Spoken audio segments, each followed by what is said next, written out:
네, 지금 자산만 끝낸 상태인데 이제 부채는 자산의 반대 정도 느낌이고 자본은 좀 어려워요. 그래서 자본은 시험에 잘 안 나오고 부채는 뭐 그렇게 응용하는 게 어렵지 않아서 이제 지금 정도 자산 정도 끝냈을 때 부가가치세를 들어가거든요.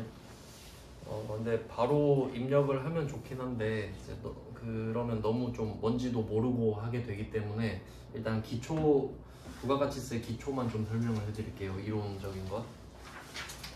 그래서 이론을 먼저 설명을 드리고 이제 매출이 매입보다는 좀 쉽거든요. 그래서 매출을 먼저 드린 건데 간단한 소개를 해드리고 매출 입력하고 이제 매입할 때 조금 더 심화 설명드리고 그렇게 하겠습니다. 부가가치세법 기초를 좀 알려드릴게요. 네, 재무회계 기준으로만 우리가 배워왔는데 부가가치세를 안 배울 수가 없는 이유가 우리가 지금 부가가치세를 몰라도 맨날 부가세 내고 있죠. 그러니까 이제 사업자로서는 알아야 됩니다. 신고납부까지 해야 되기 때문에 이제 세법을 배우게 되는데 세법은 세금을 거두려고 만든 법이잖아요. 그러니까 납세 의무자를 정해요.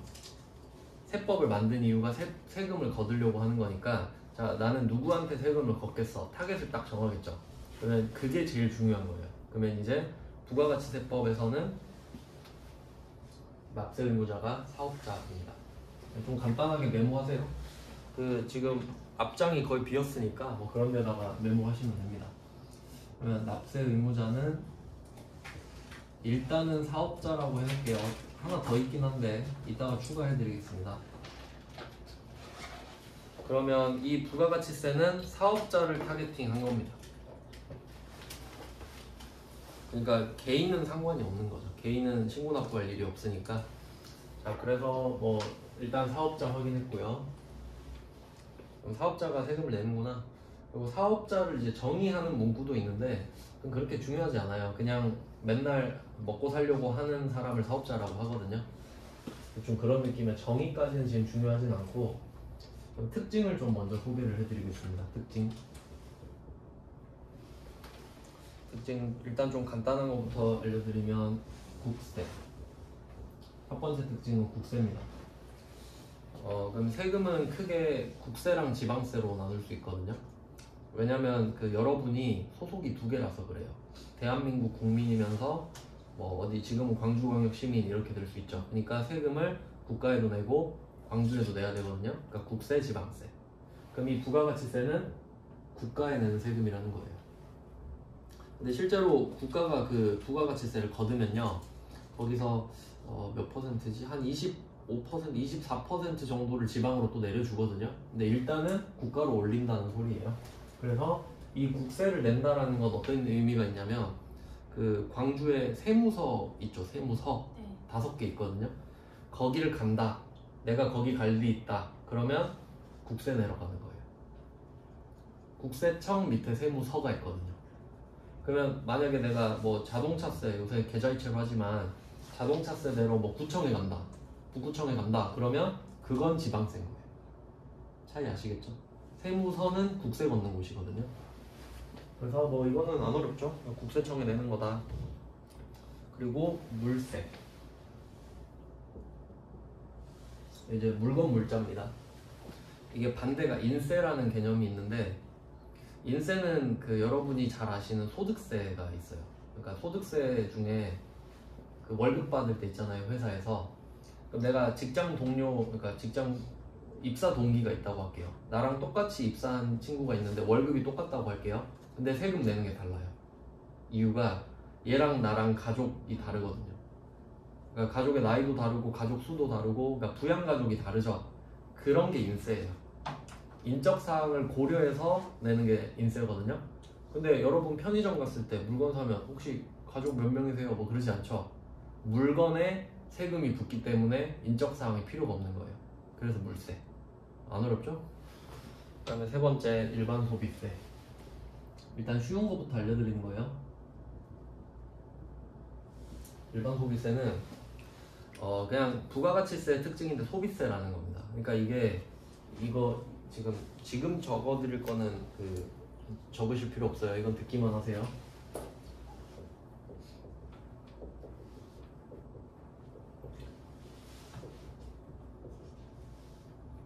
이건 안 적으셔도 돼요. 이건 그냥 듣기만 하세요. 세금을 거둘 수 있는 게 4개가 있거든요. 소득, 수입, 재산, 행위예요. 이게 맞나? 소득, 수입은 거의 비슷한데? 그냥 이게 돈 들어오는 거에 세금을 내는 거고요. 소수제인데 아니다, 잘못했다. 이게 소비인데, 소비. 자, 그럼 한번 생각해 볼게요. 여러분이 월급 받으면 세금 내는 소득세 있죠? 그건 수입이 생겨서 내는 거예요. 너 돈 벌었네? 세금 내야지. 이게 수입에 대한 거고, 부가가치세는 너 물건 샀네? 소비했네? 그럼 세금 내야지. 이게 소비. 그러니까 부가가치세는 소비세인 거죠, 성격이. 어렵지 않죠? 그리고 재산에 대해서 하는 거는 우리가 알고 있는 재산세나 종합부동산세. 너 아파트 있네? 세금 내. 그리고 행위는 너 아파트 취득했네? 취득이란 행위를 했네? 그러면 세금 내. 이렇게 세금을 걷어요. 그러니까 세금을 걷는 루트가 이 4개인 거예요. 근데 이 중에 소비라는 거지. 알겠죠? 그러니까 일반 소비세. 그럼 이건 왜 일반 소비세냐? 일반적으로 소비하면 다 세금을 때리겠다. 근데 안 때리는 것도 있거든요. 그게 면세예요. 참고로 여기 여러분 학원 오셨을 때 여기 학원비 내셨죠? 면세입니다. 이게 학원비. 학원이 면세 사업이거든요. 그러니까 그런 게 정해져 있어요. 그러니까 면세 빼고 다 과세하겠다가 일반 소비세예요. 면세 빼고 다 때리니까. 그럼 얘 반대는 개별 소비세가 있어요. 개별 소비세는 뭐 예를 들어 정해놨어요. 명품, 양주 이런 것들에 너는 개별적으로 또 소비세 붙일게. 돈 많은 것 같으니까. 이런 게 개별 소비세. 근데 그게 아니니까 일반 소비세. 그냥 소비세라고 생각하시면 돼요, 그냥. 참고로 일본에서는 이름이 소비세예요. 뭐 그런 느낌이죠. 자, 이거는 쉬운 것들이고 이제 조금 논리가 들어가는 걸 설명해 드릴게요. 부가가치세가 이제 논리가 굉장히 좀 잘 짜여 있어서 이거 이해하면 좀 쉽거든요. 제가 좀 개인적으로 제일 좋아해요, 부가가치세를. 좀 재밌는 파트여가지고. 법인세도 좀 재밌는데. 이제 설명해 드릴 거는 유통 구조를 좀 설명해 드릴게요. 여기다가 A, B, C, D를 그려가지고 유통 구조를 좀 설명을 해드리겠습니다. 자, A, B, C, D 이렇게 물건이 흘러간다고 할게요.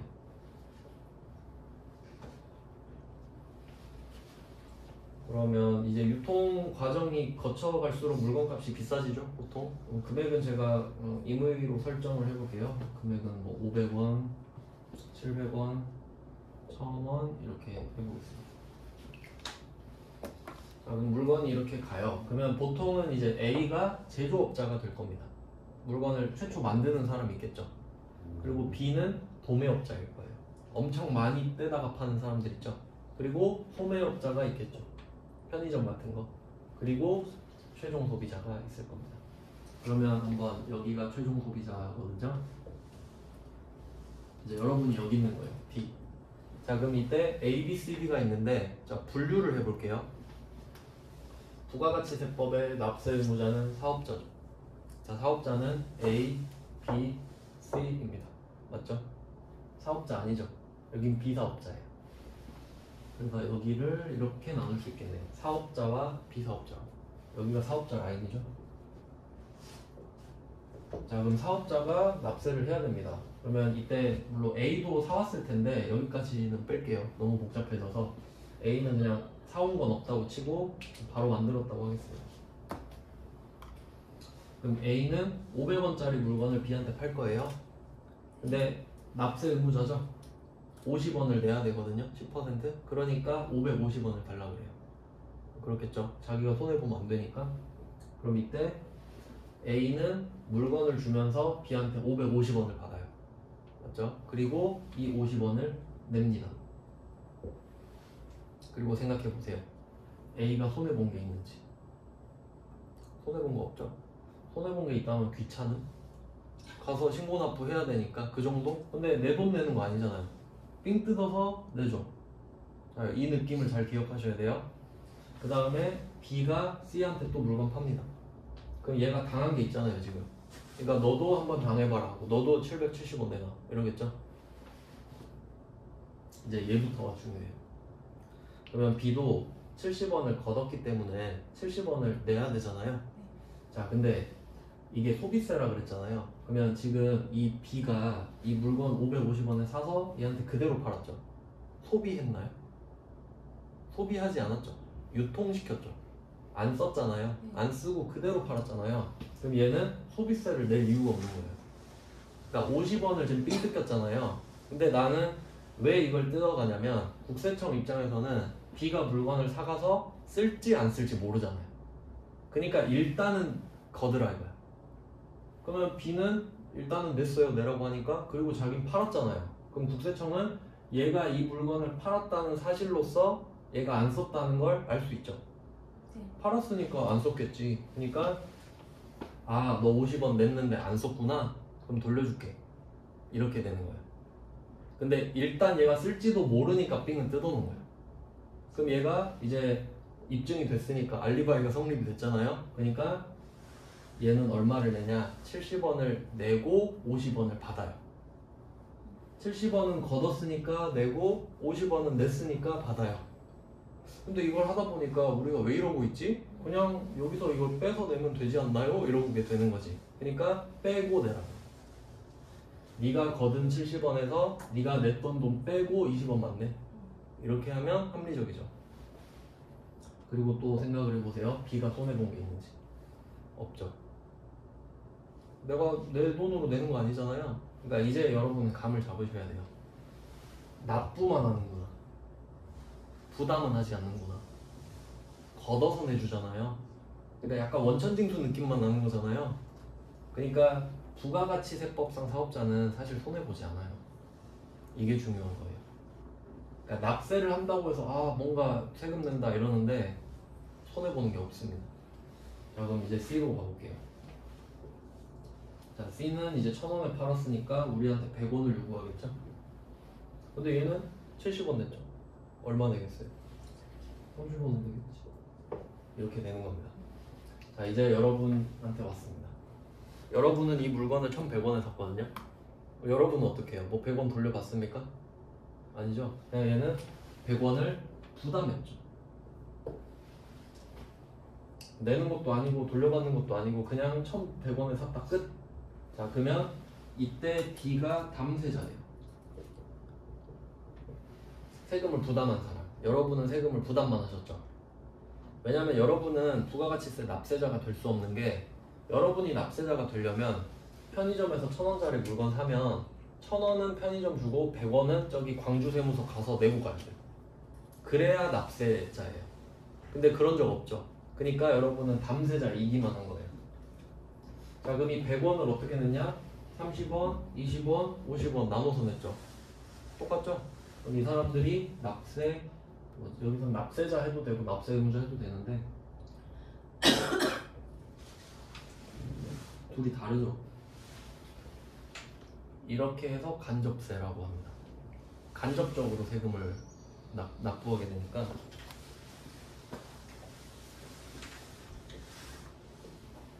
그래서 그 옛날에 뭐 그런 적이 있어요. 그 아실 텐데 그 전 대통령 중에 박근혜라고 있는데요. 그 아시죠? 네. 그런 분이 계신데 그때 그런 말을 했어요. 세금을 올리겠습니다. 이랬어요. 근데 세금을 올린다고 했을 때는 우리는 이제 이걸 알아야 돼요. 무슨 세금을 올리냐? 직접세를 올리냐? 간접세를 올리냐? 왜냐면 그 반대가 직접세잖아요. 직접세는 담세자랑 납세의무자가 같겠죠. 그게 일반적인 세금이거든요. 그러니까 그게 우리가 잘 아는 소득세예요. 우리 월급 받으면 내가 부담하고 내가 내죠.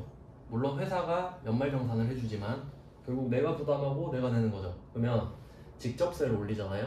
그럼 부자들이 싫어해요. 부자들은 많이 벌면 많이 내죠.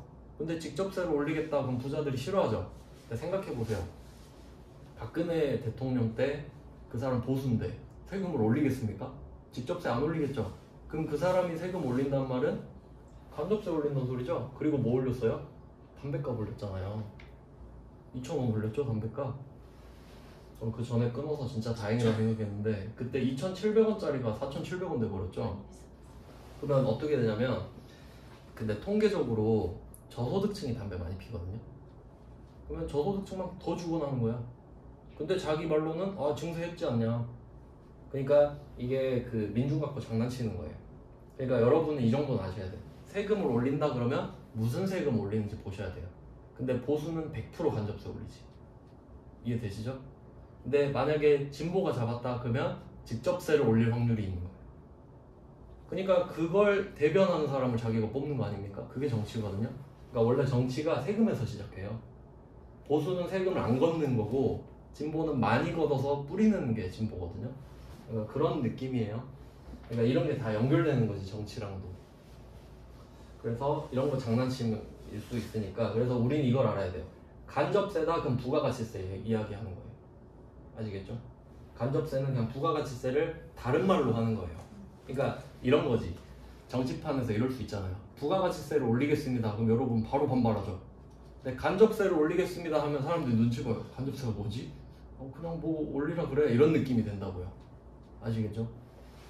이렇게 장난치는 거예요. 아는 사람들이, 모르는 사람들이고.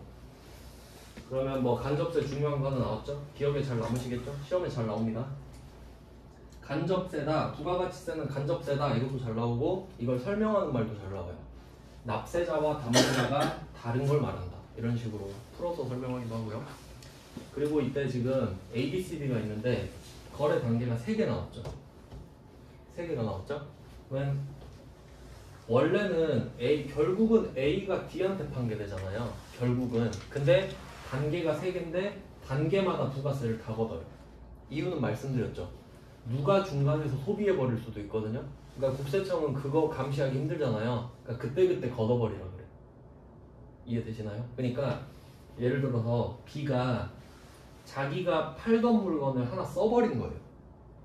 그럴 수도 있죠. 그러면 B는 어쨌든 물건을 사올 때 50원을 냈죠. 그리고 자기가 쓰면 그걸로 끝나버리는 거지. 50원 부담하고 끝. 이해되시죠? 근데 팔면 돌려받는 거지. 그렇기 때문에 이런 구조를 해놓은 겁니다. 그래서 이게 나오는 게 다단계 거래세예요. 단계가 여러 개 있죠 지금? 근데 단계마다 거래세를 걷어버린다고. 이름만 알아두시면 돼요. 다단계 거래세. 그냥 가끔씩 이렇게 선지로 나와요. 사지선다 중에 찍는 걸로. 사지선다 중에 다단계 거래세 나오면 맞는 겁니다. 그리고 또 이것도 잘 나오는데 전단계 세액공제법.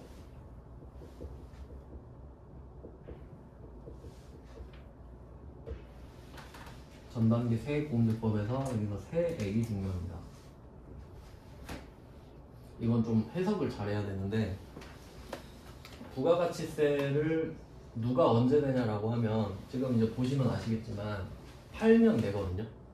팔면 돈을 받으니까 그걸로 내라 이거인데, 그러니까 매출이 생겨야 부가가치세를 납부하는 겁니다. 근데 전단계라는 말이죠. 전단계.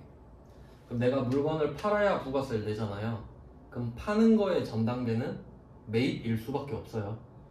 사와야 팔죠. 그러니까 이 전단계는 매입을 말해요. 이해되셨죠? 네, 이렇게 해석하는 거예요. 세법, 법 같은 것들을. 그러면 전단계 세액은 매입세액이겠네요. 매입세액. 매입세액은 B로 한번 해볼까요? B한테 500원은 매입액입니다. 그렇죠. 물건 500원에 샀으니까. 근데 여기에 부가세 내라고 그러죠. 그 50원이 매입세액인 거예요. 어렵지 않죠? 물건값은 매입액, 거기에 대한 부가세는 매입세액이 되는 거죠. 맞죠? 그러면 이게 매입세액이고 지금 매입세액 50원 찾았습니다. 근데 이 사람은 지금 B인데 700원에 팔아서 70원 받았죠. 70원을 내려고 하니까 너 전단계 세액 공제해줄게. 공제는 빼는 거죠. 매입세액 빼준다고. 그래서 이 사람 20원 냈잖아요. 그래서 이걸 전단계 세액공제법이라고 합니다. 잘 나와요 이거. 전단계 세액공제법. 오답으로 전단계 거래액 이렇게 내거든요. 하나 적어두세요. 이게 장난치면 속아요. 왜냐면 여러분이 익숙하지가 않기 때문에 대충 보면 비슷하잖아요. 거래액 하면 틀린 말입니다. 그러니까 거래액은 매입액을 말하는 거겠죠. 근데 그게 아니죠. 그걸 빼주면 국세청 남는 게 없잖아요. 원래 더 복잡한 게 있는데 지금은 여기까지만 설명드릴게요. 원래 영세율을 알아야 이걸 설명드릴 수 있거든요. 그래서 지금 이 그림 하나에서 3개 나온 거예요. 다단계 거래세, 간접세, 전단계 세액공제세. 이 그림이 좀 중요합니다. 흐름을 아셔야 돼요. 그리고 이제 이거는 국내 버전이고요. 국내에서 거래한 거. 이제 해외에 가야죠. 해외. 우리나라는 수출 안 하면 굶어 죽죠. 수출 의존도가 굉장히 높죠.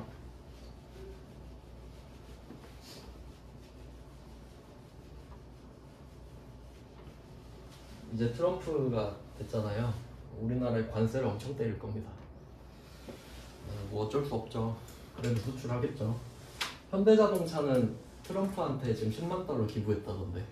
잘 보이려고. 다 사는 방법이 뭐 그렇죠. 회계를 공부하면 이제 그런 것도 관심이 조금씩 생기게 될 수도 있어요. 그러면 소비지구 과세원칙, 이제 다음 특징을 알려드리겠습니다. 소비지구 과세원칙. 자, 얘는 이제 소비지구 과세원, 이거 중요한 겁니다. 아주.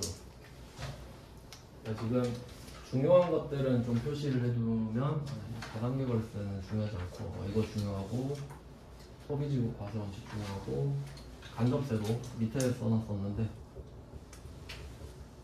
그래도 이게 우선순위가 있을 거 아닙니까? 제가 지금 파란색 밑줄 친 것들은 조금 논리적으로 중요한 것들이에요. 그러니까 이 위에 있는 것들은 논리적으로 중요하진 않잖아요. 그냥 그런 특징도 있구나 이런 느낌이지. 근데 얘네들은 이걸 이해해야 부가가치세 판을 이해할 수 있거든요. 자, 그러면 소비지구 과세원칙은 뭐냐면 이게 수입국이랑 수출국이 있을 때 소비지국은 수입국을 말해요. 수입하는 국가, 소비지국.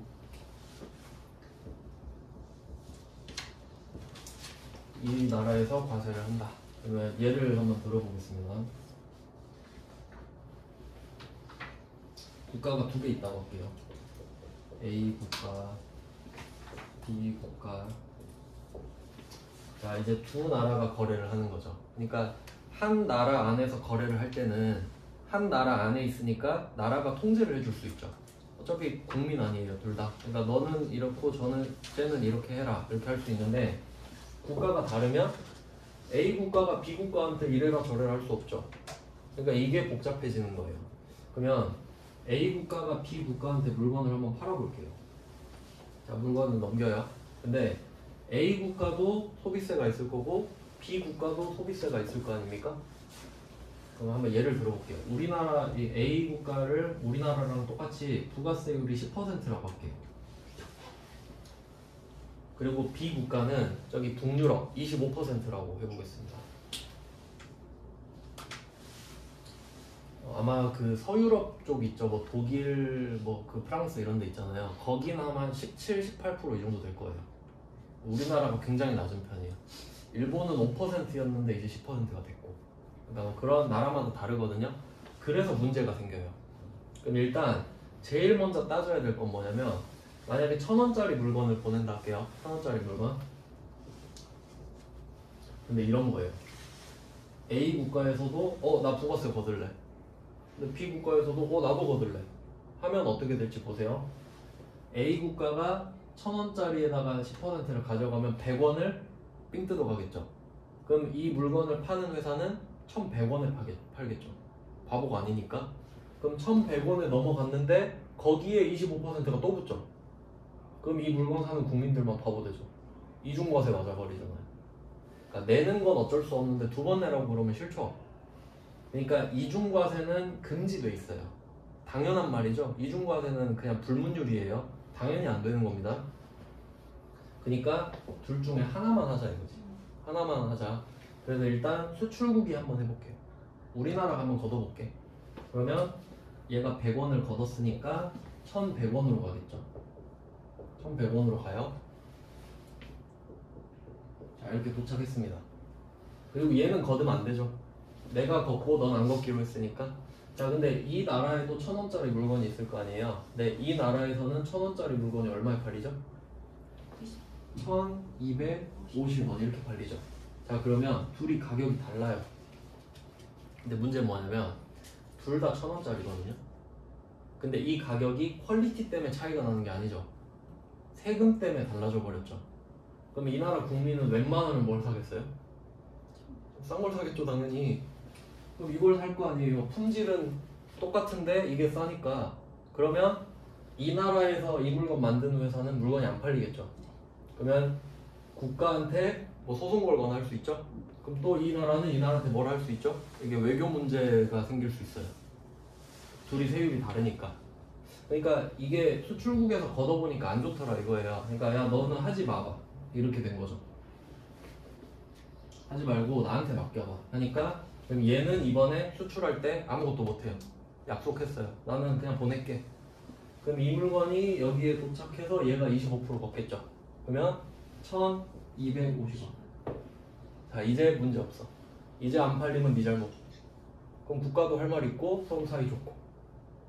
그러면 둘 다 거두면 안 된다로부터 시작하는 거예요. 자, 둘 다 거두면 안 된다. 그럼 누가 거둘래? 수입국이 걷자. 이게 더 합리적이더라. 그래서 소비지국 과세 원칙. 알겠죠? 그냥 생긴 게 아니에요. 논리가 있을 거 아니에요. 그리고 또 생각해 보세요. 이 나라도 소비지국 과세 원칙을 채택했을 겁니다. 그런 나라끼리 거래하는 거예요. 그러니까 나는 소비지국인데 쟤는 수출지국이면 안 맞아 버리잖아요. 그러니까 웬만한 선진국들은 다 소비지국 과세 원칙을 하고 있을 거예요. 당연하겠죠. 자, 그래서 이유까지 설명드렸습니다. 처음이니까. 이 지우면 안 되는데. 그래서 결론이 뭐냐면 수출국은 영세율을 적용해요. 하면 안 되잖아, 과세를. 수입국한테 맡기기로 했잖아요. 그러니까 수출국은 어떡하지? 과세를 하긴 해야 되는데 0%를 해요.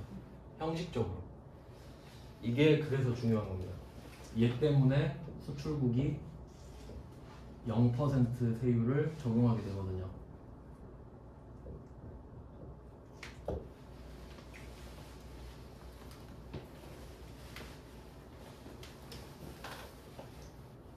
네, 그래서 이게 좀 중요한 내용이고, 그리고 또 이건 이제 수출 쪽 이야기였고요. 그 다음은 마지막으로 이제 역진성. 이것도 중요해요.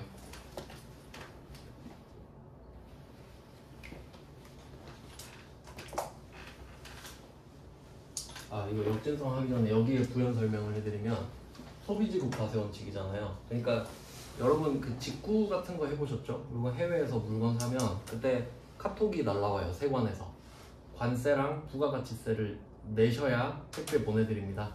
이렇게 오거든요. 그러면 그때 여러분이 부가가치세를 부담하게 돼요. 그러니까 그 세관이 대신 내주는 거라 보면 되는데, 그래서 이 소비지국 과세 원칙 때문에 여기 납세 의무자가 사업자뿐만 아니라 재화를 수입하는 자도 포함이 돼버려요.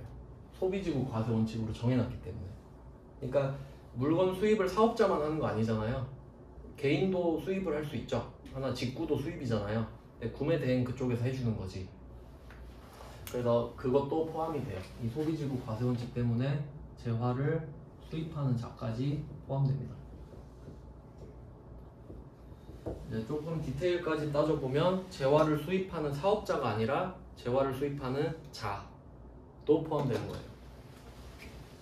이유는 소비지국 과세 원칙 때문입니다.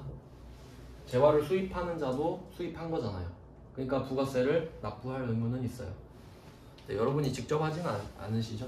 구매 대행 업체에서 해주니까. 네, 뭐 이렇게 되고, 그다음 마지막 역진성입니다. 이제 역진성 같은 경우는 그냥 그 세법에서 쓰는 용어인데, 이제 돈이 많은 사람이 세금을 덜 내고 돈이 적은 사람이 세금을 많이 내는 상황, 이런 상황을 역진성이라 그래요. 그러니까 뭔가 이거 좀 잘못 돌아가는 거 아니야? 이런 느낌이 역진성이에요. 그러면 부가가치세 왜 역진성이 있나 생각해 볼게요.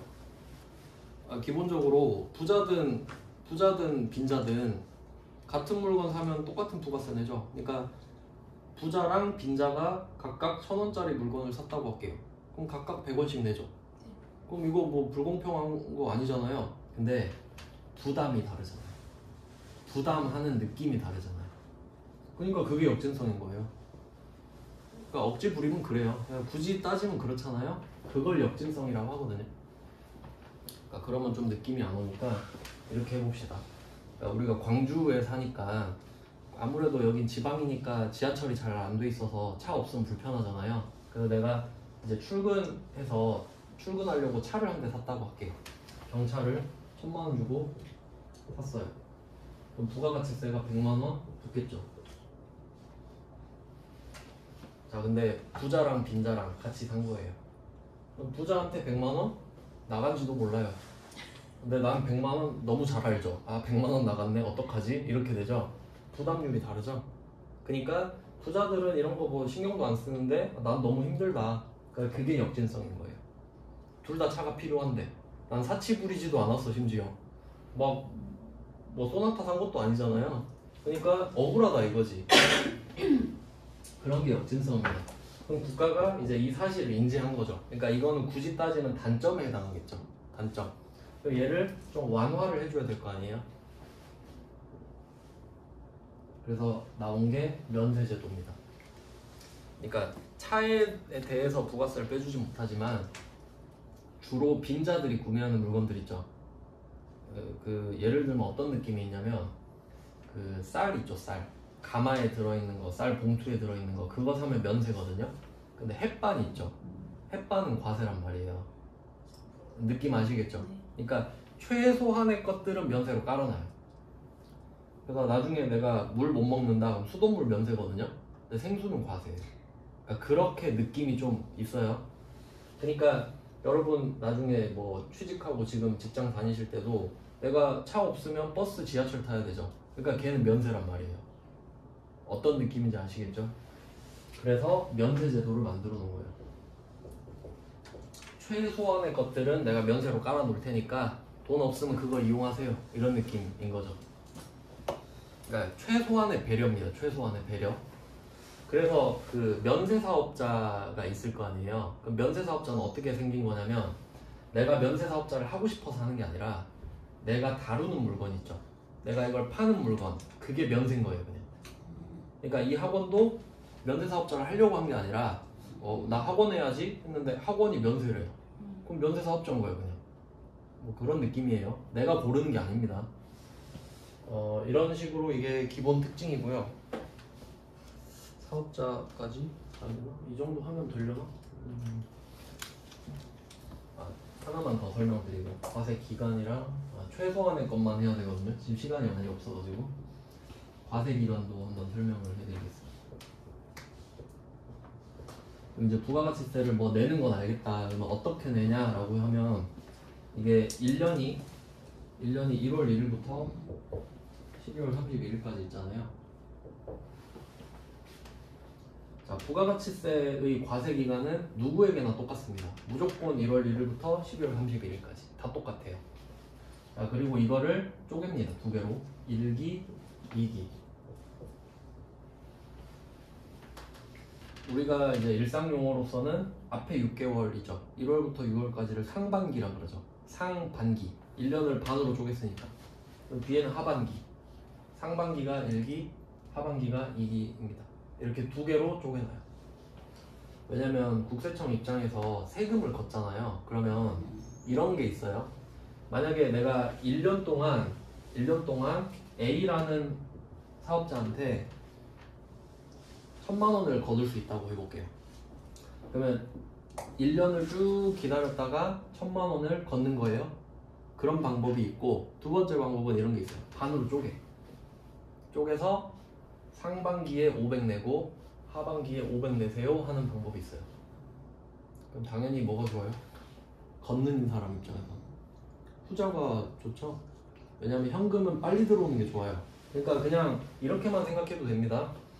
1년을 기다렸다 1,000만 원을 받으면 마지막 날에 1,000만 원 딱 생기는 거잖아요. 근데 만약에 내가 이때 중간에서 500만 원을 받았다고 해볼게요.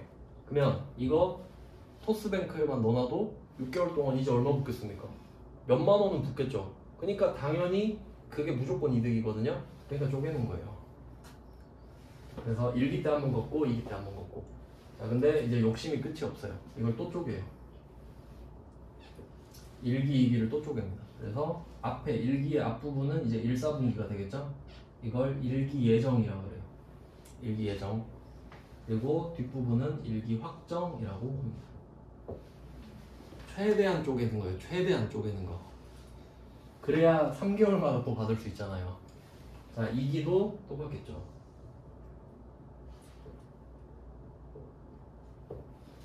이렇게 됩니다. 네, 정확한 명칭은 앞부분은 1기 예정 신고기간이 맞는데 이제 뒷부분은 원래 1기의 최종 3개월 이렇게 말을 하거든요. 근데 실무에서는 그냥 1기 확정이라고 해버려요. 그러니까 원래 정확히 말하면 1기 확정은 6개월치를 구해서 예전 걸 빼는 게 확정이거든요. 근데 그냥 실무에서는 이렇게 말을 합니다. 실무에서 말하니까 뭐 시험에서도 그렇게 내버려요. 자, 이렇게 3개, 그러니까 1, 4분기, 2, 4분기, 3, 4분기, 4, 4분기. 그리고 또 법인이랑 개인이랑 또 다른데 법인 같은 경우는 우리가 법인으로 나오거든요. 시험에.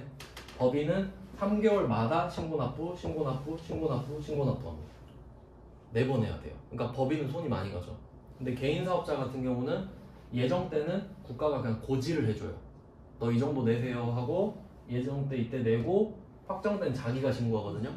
그럼 이제 6개월치를 신고를 해서 예정 때 냈던 걸 뺍니다. 뭐 그런 식으로 구하게 되는 거예요. 근데 우리는 법인이니까 그냥 4번 한다고 생각하시면 돼요. 자, 그럼 언제 하냐? 이것도 중요한데 그럼 1월부터 3월 것까지를 부가세를 모을 거 아니에요. 아까처럼 매출세액 다 모으고 매입세액 다 모을 거 아니에요. 이제 그걸 빼면 납부세액이 나오거든요. 자, 그럼 그걸 모아서 다음 달 25일까지 내요. 1월부터 3월 것까지를 4월 25일까지. 4월 1일부터 4월 25일까지. 네, 이 패턴이 계속 이어집니다. 그러면 1기 확정은 4, 5, 6 거니까 모아서 7월 25일까지 되겠죠. 무조건 다음 달 25거든요. 그러면 2기 예정은 7, 8, 9 해서 10월 25일까지. 그리고 얘는 이제 조금 다른데 날짜가 바뀌죠. 얘는 10, 11, 12 거는 내년 1월 25일까지. 지금이 딱 그 신고 기간이잖아요. 1월 19일이니까.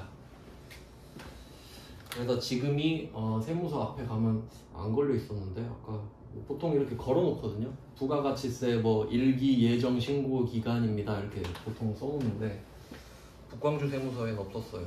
지나왔을 때. 이 정도까지 아시면 문제를 일단 풀 수는 있어요. 매출 쪽은 별로 안 복잡해서 그러면 이제 이 정도를 봤으니까 그 앞에 목차 보시면은 3개로 제가 쪼개놨거든요. 아, 사업자까지 해야겠네. 사업자까지.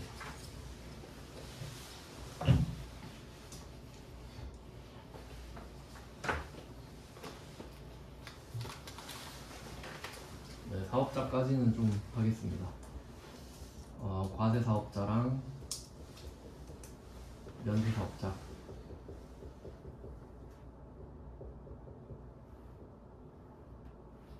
이게 둘이 나눠졌어요.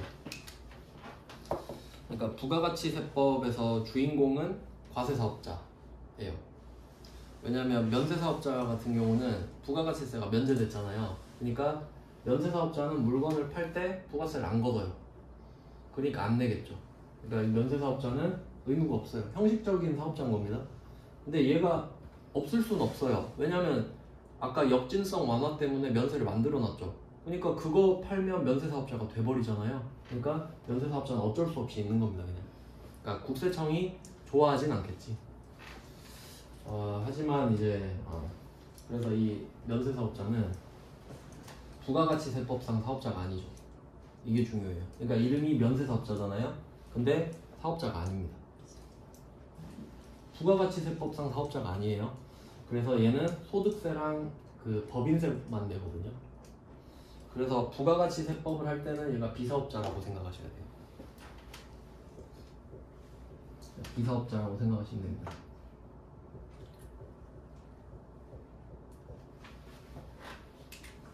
이름만 사업자예요.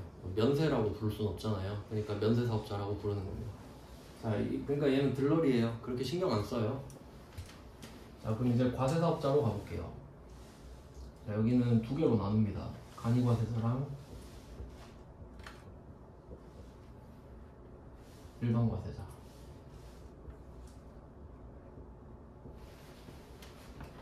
아마 들어보셨을 거예요. 간이과세자, 일반과세자.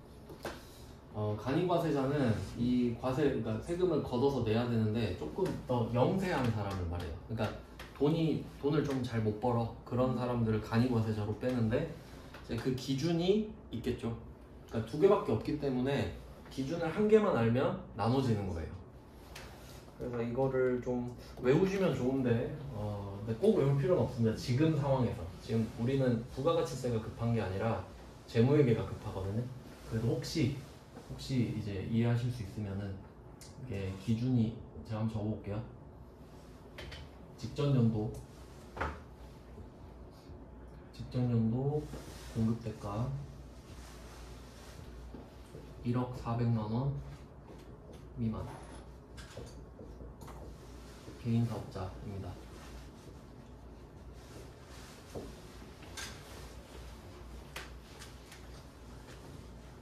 직전 연도 공급대가 1억 400만 원 미만의 개인 사업자가 됩니다. 이렇게 4개로 끊어서 보시는 게 좋을 거예요. 그러면 직전 연도는 작년이죠. 작년. 이게 무조건 1년으로 똑같다 그랬으니까 직전 연도라고 해도 됩니다. 작년 과세 기간이 되겠죠. 여기서는 1년을 합친 겁니다. 1기, 2기를 합친 연도가 되겠죠. 그리고 이제 공급대가라는 말이 나오는데 이게 중요하거든요. 그래도 부가세를 조금씩 접했으니까 우리가 문제를 풀 때 그 부가가치세가 별도 이렇게 써있는 금액이 있었죠. 아까 유형자산 팔 때도 110만 원에 부가가치세 별도 이렇게 써있었잖아요. 그러면 정확한 금액은 110만 원에 11만 원을 더한 121만 원이죠. 그게 공급대가예요. 그러니까 얘는 110%라고 생각하시면 돼요. 이걸로 이제 장난을 좀 많이 치는데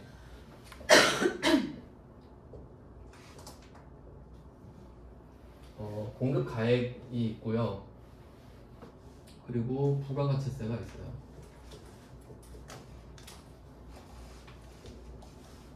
그러면 이 공급 가액에 부가가치세를 붙이면 공급대가가 되는데 이걸 좀 잘 기억하셔야 되거든요. 이게 딱 봐도 헷갈리게 생겼죠. 공급가액, 공급대가. 그럼 이제 이거 이유를 설명드리고 이거 절대 헷갈리시면 안 됩니다. 자, 일단은 퍼센트로 따지면 공급가액이 100%예요. 물건 가격이죠. 공급가액은 물건 가격. 여기에 부가가치세가 붙으니까 부가가치세는 10%겠죠. 그럼 이 두 개를 더한 게 공급대가니까 당연히 얘는 110%입니다. 자, 그럼 이름을 안 헷갈리는 법을 알려드릴게요. 부가가치세는 물건을 팔아야 부가세를 낼 의무가 생기죠. 그러니까 공급이 여기서 매출이라고 보시면 되거든요. 공급이 매출이에요. 그러면 공급 가액은 내가 파는 물건 가격. 공급 가액이잖아요. 그러니까 내가 파는 물건 가격은 1,000원. 1,000원이라고 할게요. 그럼 거기에 부가세 100원 붙여야 되죠. 그럼 여러분은 얼마 받아야 돼요? 1,000원 받아야 됩니까? 1,100원 받아야 됩니까? 1,100원 받죠. 그러니까 그 대가가 1,100원이에요. 공급 가액은 내가 파는 물건 가격. 근데 대가는 부가세까지 같이 받아야 되죠. 그러니까 대가가 더 큰 거예요. 아시겠죠? 대가는 무조건 부가세까지 같이 받아야죠. 왜냐면 이게 실제로 그런 경우를 저는 실제로 봤어요. 주변에서. 그러니까 이 법을 잘 모르니까 옛날에 학원 강사분이 창업을 했었나? 그런데 물건을 파는데 이 부가세를 받기가 미안했나 봐요. 상대방한테. 안 받았다 하더라고요. 그러니까 1,000원짜리 물건을 1,100원에 팔아야 되잖아요. 근데 1,000원에 판 거야. 그럼 국세청이 부가세 안 걷을까요? 걷죠. 자기만 900원 먹는 거예요, 그냥. 아시겠죠? 그러니까 대가가 다 받아야지, 부가세까지. 그러니까 대가는 110%입니다. 이거 헷갈리시면 안 돼요. 그러니까 얘는 공급대가. 그러니까 이 간이과세자가 특이해요. 세금을 다 안 걷어요. 다 안 걷습니다. 그러니까 돈을 좀 못 버니까 세금을 덜 받아버려요. 그러니까 아까 제가 말씀드린 거는 그 거둔 만큼 내고 낸 만큼 돌려받는 거 있잖아요. 그건 일반과세자예요. 그러니까 말 그대로 일반적이죠. 걷었으니까 내고 냈으니까 받고. 근데 간이과세자는 이제 그 예시를 보여드릴게요. 1억 400만 원이잖아요. 그럼 이게 1억 400만 원이면 먹고 살만한데 이러면 안 돼요. 그러니까 뭐 예를 들어볼게요. 그냥 이게 업종마다 좀 다르긴 한데 제가 이제 원가 회계에 좀 관심이 많거든요. 원가를 되게 좋아하는데 그냥 생각해보면 돈 벌기가 어렵잖아요. 저는 원가율이 한 제조업이 대충 80% 정도로 알고 있거든요. 제조업이. 그러니까 진짜 돈 벌기 힘든 거예요. 그러니까 어떤 느낌이냐면 이게 1억으로 할게요. 그냥 계산하기 편하게. 그럼 매출이 1억이잖아요. 그럼 이 1억을 내가 땅 파서 벌면 1억이 그냥 매출액이겠죠. 근데 원가율이 80%면 1억 버느라 8천만 원을 이미 쓴 거예요. 이미. 그러니까 이게 수익이라고 치면 수익이 1억이면 비용은 8천만 원이 되잖아요. 이렇게 해서 가셔야 된다고. 이게 회계를 배우는 이유예요. 근데 막 그래서 저는 막 TV에 뭐 서민갑부 뭐 이런 거 나오면 뭐 월 매출을 몇억 뭐 이러잖아요. 그 원가 계산해봐요. 별로 안 남겠는데 뻥튀기예요. 왜냐면 연매출 이런 거 믿으면 안 되는 이유가 1억 팔았잖아요. 근데 원가가 2억이면 어떡할 거야? 그럼 마이너스죠? 그래도 그 사람들은 매출액 말한다니까요. 회사 볼 때도 약간 그 우리가 조소라고 말하는 데 있잖아요. 그런 애들은 이익을 말 안 하고 매출액만 말해요. 얼마 썼는지 말 안 해요. 이해되시죠? 아, 그래서 그 막 허세 부리는 남자도 막 아, 오빠가 월 2천 벌어 이러잖아요. 근데 4천 썼어. 그런 경우가 있는 거예요. 그러니까 그때 물어봐. 당기 순이익이 얼마야? 이렇게 물어보라고. 오빠 매출액 말고 이렇게 꼭 물어보셔야 돼요. 그러니까 회계를 배워야 이런 걸 알 수 있는 거예요. 그러니까 저는 이제 다 안 믿거든요. 다 뻥이겠지 이렇게 생각해요. 그러니까 이것도 한번 대입해봐요. 1억 벌었어? 그럼 아이고 너 2천 벌었어? 이렇게 되는 거지. 그럼 그걸 12로 쪼개봐요. 아이고 힘들겠다 이렇게 나오죠? 그러니까 이게 이해가 되는 거야. 감정이입이. 근데 그거 없잖아요? 그럼 그냥 1억 400인 거야. 절대 안 외워져요. 근데 원가율 제가 80% 말씀드렸잖아요. 그럼 이제 기억이 잘 난다니까? 아이고 1억 가지고 어떻게 살래? 그럼 너는 아, 세금 많이 안 거둘게 이렇게 되는 거지. 그럼 어떤 혜택을 주냐면 공급대가를 기준으로 하니까 만약에 내가 사업을 하는데 4,800보다 못 벌었어요. 4,800만 원 미만. 이거는 우리가 근로자가 받는 연봉이 아닙니다. 연봉은 이익 개념이죠. 근데 이건 매출액이잖아요. 자, 그럼 이거 4,800 받으면 아이고 큰일 났네 이 생각이 들어야 돼요. 요새는 붕어빵 팔아도 이 정도 벌 겁니다. 그러면 계산하기 쉽게 여러분이 공급가액이 4천이라고 해볼게요. 공급가액이 4천만 원이에요. 그럼 부가세가 400만이겠죠. 그럼 일반과세자는 이걸 내야 되거든요. 간이과세자는 공급대가가 4,800만 원 미만이잖아요. 그럼 부가세를 안 걷어요. 그러니까 너 살림에 보태 이래요. 그러니까 걷었는데 안 내는 거지. 그래서 이런 혜택을 줍니다. 그래서 부가가치세는 탈세할 수 있는 게 이거밖에 없어요. 그냥 현금 매출 누락해가지고 매출액을 4,800만 원 미만으로 맞추는 거밖에 없어요. 부가가치세는. 그래서 그 옷가게 같은 거 보면 그거 아시죠? 예를 들어 옷가게 갔는데 뭐 A라는 옷이 55,000원 써 있어요. 근데 밑에 따로 써 있어요. 현금가. 현금가는 얼마 정도 돼야 되냐면 일단 부가세는 안 받아야 되니까 저 같으면 한 48,000원 할 것 같아요. 왜 이런 가격이 나왔나 한번 생각해 볼게요. 일단 현금으로 받으면 매출이 누락되잖아요. 국세청은 절대 알 수가 없거든요. 그럼 5,000원은 낼 필요가 없죠. 그러니까 일단 5만원까지 줄 수 있어. 그리고 카드 긁으면 손님이 카드 긁으면 카드 수수료 내야 돼요. 한 2% 정도. 그럼 이거 하면 대충 한 1,000원 나오죠. 그러니까 그거 빼면 이제 49,000원까지 내려가. 근데 여기서 막 47,000원, 6,000원 이렇게 되는 이유는 뭐냐면 그걸 누락해서 내가 4,800만 원 미만으로 맞추잖아요. 그럼 내가 부가세를 한 400원 먹을 수 있잖아. 거기에서 미리 빼줘 버리는 거야. 이해되시죠? 이게 실무라고요. 그러니까 이걸 알아야 알 수 있는 건데 시험에 이런 거 되겠어요? 안 되지. 그러니까 이런 건 상식인 거예요. 이제 실무에서 세무사들이 이런 걸 알려주는 거지. 이런 건 이제 탈세죠. 탈법이라 할 수도 있고. 근데 뭐 안 걸리면 합법이잖아요. 무단횡단도 안 걸리면 합법이죠. 근데 안 걸리는 선에서 이렇게 해야지.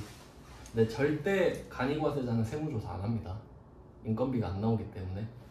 그냥 뭐 이 정도 알고 계시면 좋아요. 지인들한테 조언해 줄 수 있잖아요. 자, 그래서 뭐 간이과세자는 이게 실무 쪽에 좀 중요하고 우리 시험에서는 안 중요해요. 그래도 한번 말씀을 드렸습니다. 자, 그리고 또 어떤 메커니즘이 있냐면 이게 그 우리가 물건을 팔 때랑 살 때 이제 이게 중요해요. 지금 우리가 일반 과세자인데 그러니까 우리가 간이과세자로 나오진 않아요. 그럼 구조가 너무 복잡해지기 때문에 일반적이지 않잖아요. 자, 그럼 팔 때랑 살 때 차이를 좀 알려드릴게요. 여러분이 물건을 여기까지만 하고 좀 끊을게요. 너무 오래 했네. 1,000원짜리 물건을 팔았죠. 그러면 이 1,000원짜리 물건을 팔았다는 사실 이것만으로 100원을 과세합니다. 법이 그래요. 그러니까 내가 이 물건을 현금으로 몰래 팔아도 그래도 100원을 내야 됩니다. 왜 그런지 생각해 볼게요. 지금 부가가치 세법을 배우잖아요. 세법에서 그렇게 정해놔야 돼요. 이유를 생각해 보면 만약에 여러분이 맨날 현금으로 팔았다 할게요. 그러니까 당근마켓에 그런 거 많잖아요. 몰래 현금으로 팔고 그런 사람들 많아요. 사업자 등록 안 해놓고. 왜냐면 사업자 등록하면 부가세 내야 되잖아요. 근데 그런 사람들도 추징이 되거든요. 그래서 그런 건 논외로 하고 이렇게 몰래 팔았다고 합시다. 근데 법에 이렇게 써 있는 거야. 물건을 팔았다는 사실 자체로 과세를 하겠다 라고 써놓으면 만약에 세무조사인데 걸렸잖아요. 그럼 거둘 수 있지. 법을 그렇게 만들어 놨으니까. 근데 그 법이 없으면 봐도 잡을 수가 없어요. 그러니까 그냥 가혹하게 해놓는 거예요. 팔기만 하면 부가세 내라. 그러니까 매출 쪽이 쉽다고 제가 말씀드렸잖아요. 이유가 그냥 팔면 부가세가 잡히거든요. 아시겠죠? 그러면 파는 쪽은 그냥 내야 됩니다. 근데 이제 사는 쪽으로 가볼게요. 이제 매입이 어려운 이유. 그럼 여러분이 이거를 뭐 700원 주고 샀다고 합시다. 그럼 상대방이 부가세 달라고 하겠죠? 그럼 이때 우리의 목표는 이 70원을 돌려받는 겁니다. 그러니까 환급 또는 세공제. 세공제도 덜 내는 거니까 돌려받는 거랑 똑같습니다. 그럼 이때는 국세청이 이걸 그냥 돌려주냐? 그럴 리가 없죠. 팔 때는 그냥 내라 그래 놓고 살 때는 이 70원을 내가 돌려달라고 하잖아요. 그러면 체크리스트를 갖고 와요. 첫 번째, 적격 증빙을 받았는가. 그래서 제가 세금 계산서는 말씀드렸었죠. 그 중에 가장 대표적인 게 세금 계산서인 거예요. 근데 원래 더 많거든요. 쭉 많아요. 엄청 많아요. 근데 일단 우린 이것만 할게요. 안 그러면 이제 진도를 못 나가서 세금 계산서 수취했니? 이렇게 물어본단 말이에요. 그럼 이렇게 되는 거예요. 나는 물건을 팔 때 무조건 100원을 내야 되는 거죠. 근데 증빙을 안 줘도 아무것도 안 주고 그냥 팔아도 100원을 내야 된단 말이죠. 근데 나한테 물건을 사간 사람 있죠. 이 사람도 사업자라고 할게요. 그럼 이 사람은 이 100원이 매입세액이죠. 그럼 이거 돌려받고 싶을 거 아니에요. 그럼 뭘 달라고 하겠어요? 세금 계산서를 달라고 하지. 난 주기 싫어도. 그러니까 나는 줘도 안 줘도 무조건 100원 내는 거죠. 근데 이왕이면 안 주고 싶을 거 아니에요. 증거 안 남기게. 근데 상대방이 달라 그래. 왜냐면 자기 세액공제 받아야겠대. 그럼 나는 어떻게 해요? 줘야지. 안 주면 거래 안 하겠다는데? 그러면 얘가 쫄라서 달라고 하니까 난 줘야 되는 구조. 잘 만들어 놓은 거죠? 그러니까 머리가 엄청 좋은 거예요. 그리고 또 이 취지에 대해서 설명드리면 사업자는 지금 그럼 손해보는 거 없잖아요, 사실. 우리가 1,100원에 팔아서 100원 내면 손해 안 보잖아요. 근데 이 법을 왜 만들어 놨냐면 처음에 부가세를 딱 만들었을 때 얘들아 사업자들아 너 부가세 내라 하니까 싫어하겠죠. 근데 사업자들 데리고 와가지고 이걸 알려준 거예요. 사실 너네 손해 안 봐 하니까 안 도와겠죠. 내야 되는 줄 알았는데 손해 안 보네? 기분이 좋으니까 잘 한단 말이에요. 그럼 이걸 하면 어떻게 되냐면 자기 매출액을 다 까발리는 결과가 나와요. 먼저 생각해 보세요. 그러니까 이게 미끼예요. 100원을 어차피 내봤자 돌려줄게 라고 지금 장치를 해놨잖아요. 그럼 그걸 모르고 기분 좋아갖고 1000원, 100원 이렇게 신고한단 말이에요. 매출액 1000원 걸리잖아요. 매출 조락을 못하게 해놨다고. 그러니까 기분 좋게 자기 매출액을 다 까발리거든요. 그럼 나중에 소득세, 법인세에서 이것만 쏙 거두면 돼요. 그러니까 부가가치세는 소득세, 법인세를 얻기 위한 그 밑밥이에요. 네. 그거 해놓으면 그냥 그거에서 거두면 되거든요. 그러니까 이거를 모르는 거죠. 다 당하고 있는 거예요. 그래서 하여튼 국세청이 머리가 좋은 거죠. 어쨌든 일단 뭐 여기까지 설명드리고, 그래서 여기서 포인트는 팔 때는 무조건 부가세를 낸다. 근데 살 때는 이 세액공제를 받으면 체크리스트 갖고 와서 1 통과했냐, 2 통과했냐, 3 통과했냐, 4 통과했냐, 그럼 해줄게, 이렇게 돼요. 그러니까 매입이 훨씬 어렵겠죠. 매출은 그냥 팔기만 하면 돼요. 그래서 제가 이거 설명해 드리려고 여기까지 온 거예요. 여기까지 해놓고 한 10분 정도 쉬고 이제 그 컴퓨터 입력도 해볼 겁니다.